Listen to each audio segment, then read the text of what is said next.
লোহার তৈরি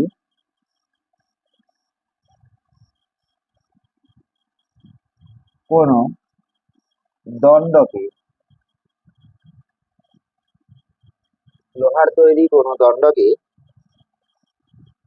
সমান, সমান কেন দুভাগে ভাগ করতে পারি, যে কোনো সমান হতে হবে এমন কোনো কথা নেই, সেটা সমান অসমান যা খুশি হতে পারে। কোন দণ্ডকে দুভাগ করলে রোধাঙ্কের কি পরিবর্তন হবে? রোধাঙ্কের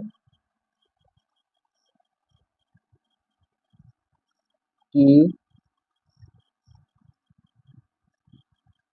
পরিবর্তন হবে, এই হচ্ছে প্রশ্ন। যে লোহার তৈরি কোনো দণ্ডকে যদি আমরা দুভাগে ভাগ করি তাহলে সেক্ষেত্রে রোধাঙ্কের কি পরিবর্তন হবে? কি হবে? না, কোনো পরিবর্তন হবে না, রোধাঙ্ক একই থাকবে, কোনো পরিবর্তন হবে না, কোনো পরিবর্তন হবে না। কেন কোনো পরিবর্তন হলো না কেন? রোধাঙ্ক দৈর্ঘ্য তো কমে গেল, দুভাগে ভাগ করা মানে প্রত্যেকটার যে দৈর্ঘ্য সে তো কমে গেছে, ক্ষেত্রফল হয়তো একই আছে কিন্তু দৈর্ঘ্য তো কমে গেছে, তাহলে দৈর্ঘ্য যেহেতু কমে যায় তাহলে কি রোধাঙ্কের কোনো পরিবর্তন হবে না? উত্তর হবে কোনো পরিবর্তন হবে না। কেন হবে না?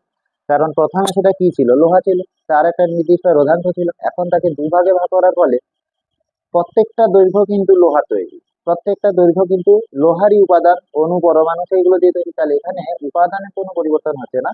উপাদানের কোনো পরিবর্তন হচ্ছে না বলে রোধাঙ্কের কোনো পরিবর্তন হবে না, কারণ রোধাঙ্ক তো উপাদানের উপর নির্ভরশীল।